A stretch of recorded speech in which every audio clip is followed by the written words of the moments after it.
Hello my dear friend, welcome back to my channel study with Rishika. कैसे हैं आप सभी? आई होप आप सब लोग बहुत अच्छे होंगे और अपनी स्टडीज कंटिन्यू कर रहे होंगे।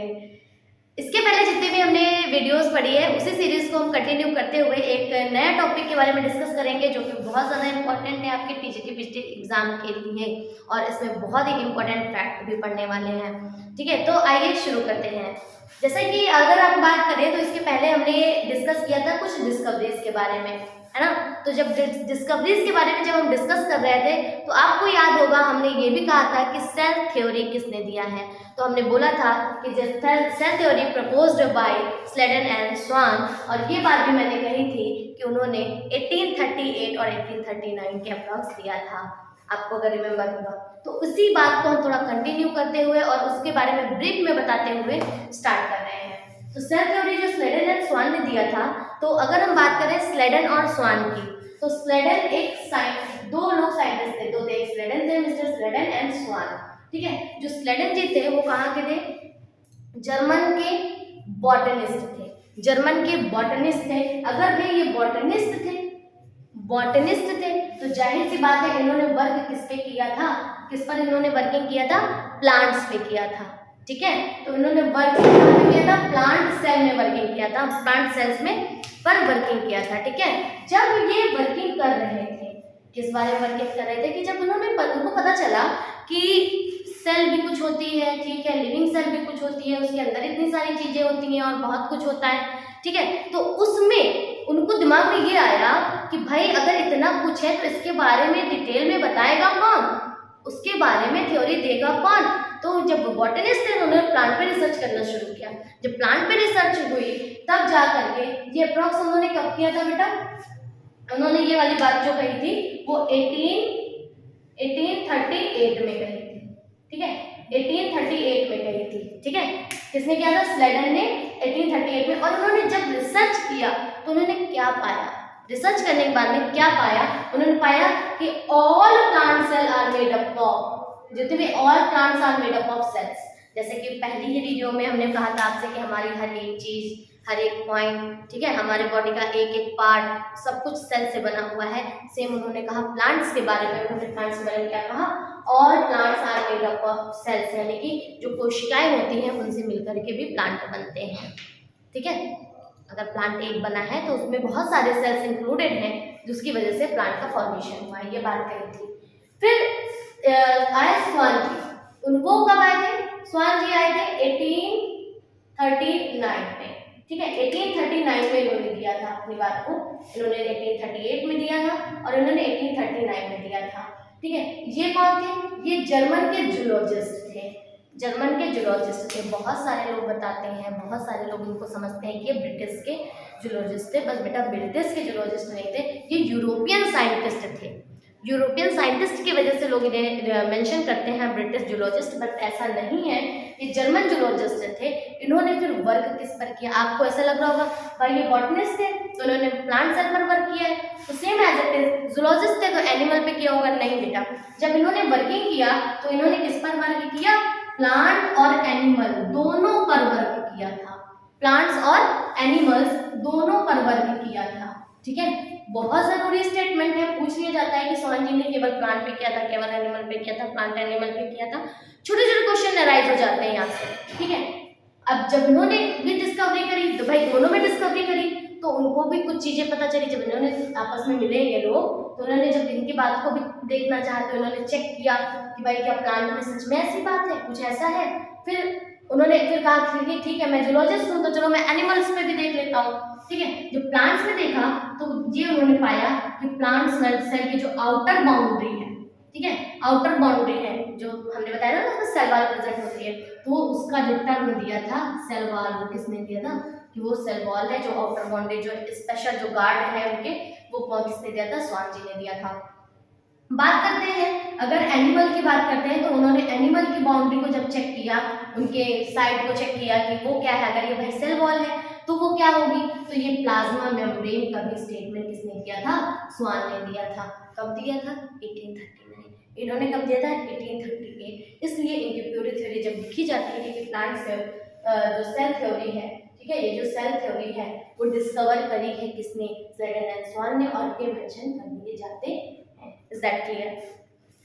जब इतनी सारी चीजें हो रही थी तो कुछ लोग थे, ऐसे लोग हैं कि जैसे मतलब ऐसा होता नहीं है कि कभी आप किसी से कहो कि कोई स्टेटमेंट आपने दिया और उसने आपसे कह दिया हाँ तुम सही तो कह रहे हो, पर थोड़ा सा ऐसा भी हो जाता तो सही था। तो ऐसे ही करके एक और हमारे साइंटिस्ट थे जिनका नाम था रुडोल्फ बर्चौ। ठीक है, रुडोल्फ बर्चौ जो थे, यानी रुडोल्फ जी 1855 में जब इन लोगों की बातें सुनकर आए तो उन्होंने कहा 1855 में जब वो आए तो उन्होंने कहा भैया ओमनी सेलुलर ई सेलुलर। ठीक है, ये स्टेटमेंट बहुत पूछा जाता है, बहुत ज़्यादा पूछ लिया जाता है कभी ओमनी सेलुलर ई सेलुलर किसने दिया है। तो ओमनी सेलुलर ई सेलुलर अगर आपने डिटेल में नहीं पढ़ा होता है आपको लगता है सेल थ्योरी तो स्लेटन एंड स्वान ने दिया है, तो फिर बच्चे गलत कर देते हैं। तो ओमनी सेलुलर ई सेलुलर का स्टेटमेंट रुडोल्फ ने दिया है। किसने दिया है? रुडोल्फ ने दिया है। कब दिया है? 1855 में दिया है। कब दिया है? 1855 में दिया है। ठीक है, ईयर जरूर ध्यान में रखिएगा। अच्छा, ये सारी बातें हो गई थी। ओमनी सेलुलर ई सेलुलर का मतलब क्या है ये बता देते हैं। कि देखने में तो बड़ा अच्छा लग रहा है ओमनी सेलुलर ई सेलुलर, हाँ पढ़ लिया, बहुत अच्छा लग रहा है, मजा आ रही है भाई, एकदम जैसे गाने जैसा रट लिया या फिर पोएम जैसा रट लिया, ऐसा कुछ नहीं है।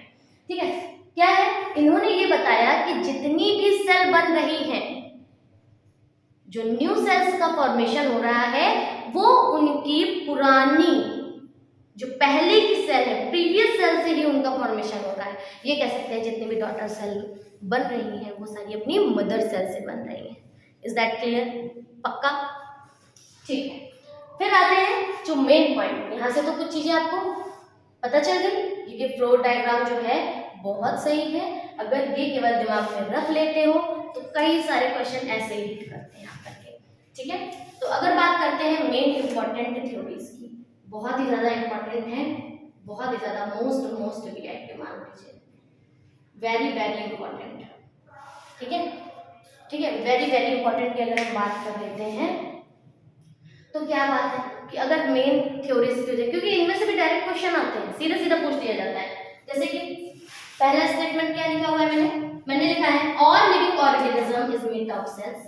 जैसे वही बात है जो हमने कहा था कि जितने भी ऑर्गेनिजम्स हैं वो किससे बने हैं? सेल्स से बने हुए हैं। जितने भी ऑर्गेनिज्म हैं सेल से बने हुए हैं। ये हम शुरू से फर्स्ट डे से एक चीज बता रहे हैं कि हम हैं, आप हैं, जितनी भी लिविंग चीजें हैं वो सब सेल से बनी हुई हैं। और सेल इतना छोटा पार्टिकल है जो हमें लेकर ऐसे नहीं दिखता है। ठीक है, तो all the living cell is made up of, बात समझ रहे हैं? All the living is made up of, options आ जाते हैं, टिश्यूज और भी चीजें आ जाती हैं, बेटा सेल से बनी हुई है, ये बात याद रखना। ठीक है, तो दूसरा स्टेटमेंट है cell is the basic structure and functional unit of life. Basic structural and functional unit, कैसी? Structural and functional unit, structural and functional unit of life. घर बनाते हो तो घर की बेसिक यूनिट क्या है? एक वो ईट, तो एक वो ईट जोड़ करके हम घर बनाते हैं। सेम एज इट इज एक सेल मिल करके हमारी बॉडी का फॉर्मेशन होता है, और हर एक लिविंग ऑर्गेनिज्म की बॉडी का फॉर्मेशन होता है। Is that clear? ठीक है, इससे बाहर नहीं आएगा सेल थ्योरी से क्वेश्चन, इससे बाहर नहीं आ सकता है, इतना आप समझ लीजिए अगर ये आप पढ़ रहे हैं। बहुत से लोग ये भी कहते हैं कि मैम आप इतने लेट में स्टार्ट कर रही हैं, तो भाई मेरे पास भी मजबूरियां हैं, हम नहीं कर पा रहे हैं कंटिन्यूअसली। आप देख सकते हो कि इस जनरेशन में भी हम बोर्ड पे पढ़ा रहे हैं। ठीक है, हमें लिखना पड़ता है, ये करना पड़ता है, और रात के 2, ढाई, 3 बज जाते हैं। जब हेल्थ इश्यूज आते हैं तो यहाँ हम अकेले हैं, यहाँ पे कोई देखने वाला नहीं है। तो आप हमें खुद बताइए हम ये किस तरह से करें? आप लोग का सपोर्ट रहेगा तभी तो कर पाएंगे ना। जब आप लोग सपोर्ट करेंगे तभी तो कर पाएंगे ना। हम तो चाहते हैं कि जितना ज़्यादा हो सके इन चीज़ों को इतनी आसानी तरीके से करें कि बस आप एक बार ऑडियो सुनो या फिर वीडियो देखो और आपको कुछ भी ना करना पड़े, रिटर्न में ना करना पड़े, कुछ नहीं, आपके पास नॉलेज इतनी इकट्ठी हो जाए। बट मुझे उस स्ट्रैटेजी को बनाने के लिए समय चाहिए।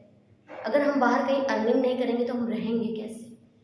ठीक है, अगर हम रेंट में रह रहे हैं और हम मान लीजिए कि इतना समय देने के बाद फिर आ करके हम इस पे लगे, फिर नेक्स्ट डे फिर वही वर्किंग, कैसे हो पाएगा? I need your support a lot. ठीक है, चलिए आगे कंटिन्यू करते हैं।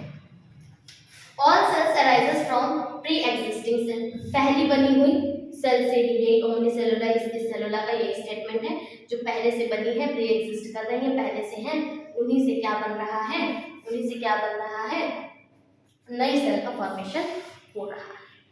ठीक है, इतनी बात आ गई। इसके बाद जब ये थी आपकी सेल थ्योरी के मेन पॉइंट्स, यहाँ से ये तीनों पे डायरेक्ट क्वेश्चन आते हैं। ये रटा है, all cell is made up, all cells are made up of, sorry, all organism is made up of cell. ठीक है, कंसीव करिए। Basic structure and functional unit भी है लाइफ की सेल। ठीक है, तो तीसरी बात हमने कही कि all cells arises from pre existing cell, जो पहले से सेल्स हैं उन्हीं से बनी हुई है। तो इतनी बात समझ में आई। ठीक है, अब इन्हीं थ्योरीज के कुछ एक्सेप्शंस थे, कुछ चीजें ऐसी थी जो ये एक्सप्लेन नहीं कर पाए, जो ये इनकी थ्योरी फॉलो नहीं कर रहे। ठीक है, तो कुछ एक्सेप्शंस में कुछ मेन जिनके बारे में आपसे पूछा जाता है, ये भी बहुत इंपॉर्टेंट है।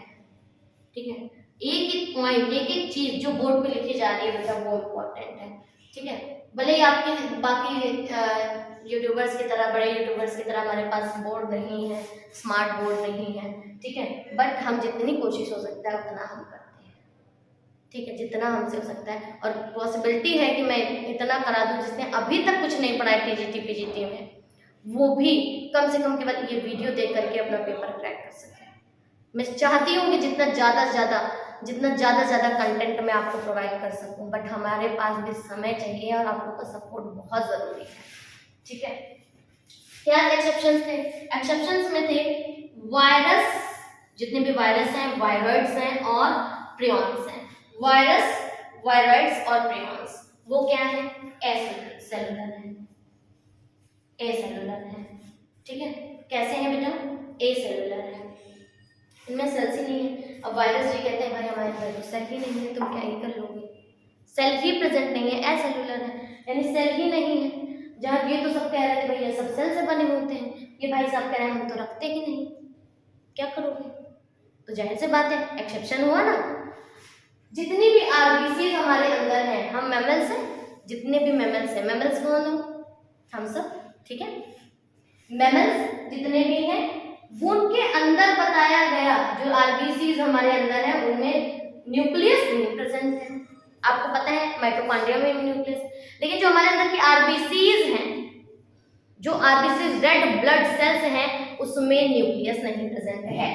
ठीक है, तो ये दो बातें एक्सेप्शन हो गई। और भाई ये बात, ये पॉइंट्स क्या कहते हैं कि भाई जो सेल से ही बने हैं तो सेल के अंदर न्यूक्लियस है, लेकिन ये कह रहे हैं भैया हमारे अंदर तो न्यूक्लियस नहीं है। ये कहते हैं कि जो सेल है, ठीक है, जो ये सेल है वो पुराने सेल से बनी हुई है, और ये भाई ये कहते हैं भाई हम तो न्यूक्लियस और सेल तो हम रखते ही नहीं है। जब रखते ही नहीं तो भाई इनकी थ्योरीज कैसे एक्सेप्शन हो गया कि नहीं हो गया? Is that clear? इनकी थ्योरी के लिए एक्सेप्शन हो गया। ठीक है, तो ड्रॉबैक्स भी हुई इनकी थ्योरी के, जब भाई एक्सेप्शन निकला कि एक्सेप्शंस हैं, ठीक है, तो जब एक्सेप्शन है तो जाहिर सी बात है ड्रॉबैक भी होगा। क्या कमियां थी, ड्रॉबैक भी रहा होगा, क्योंकि ये इसको नहीं डिफाइन कर पाए इसलिए ये इनकी कमी हो गई। तो ड्रॉबैक्स के बारे में हमने बताया कि इन्होंने कहा कि सबसे पहली बात कि जब ये इनसे पूछा गया कैसे बनते हैं, तो ये बता ही नहीं पाए कि how new cell will be arises, कैसे बनेगी, ये बात बता ही नहीं पाए।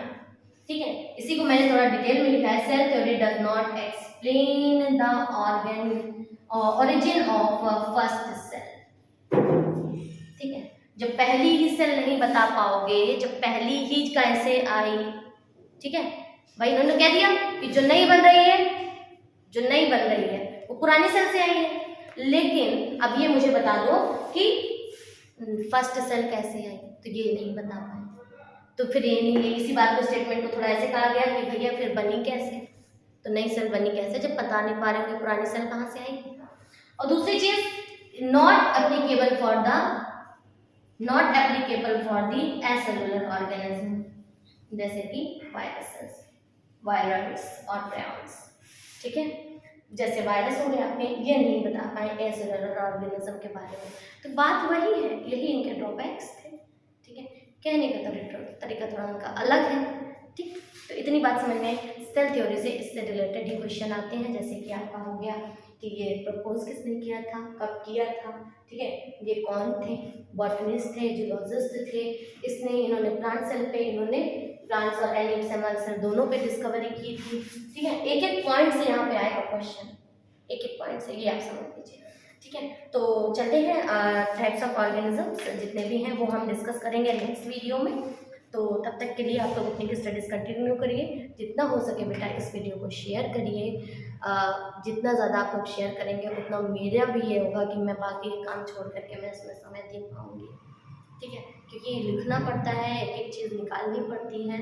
और अगर ये बात करें कि जितना 100% हो सकता है, कि जितना ज़्यादा हो सकता है उतना हम करते हैं, बस आप लोगों के सपोर्ट की बहुत ज़्यादा ज़रूरत है। So please support me. तो मिलते हैं नेक्स्ट वीडियो में। Thank you so much, thanks for watching, like, subscribe and share. Thank you.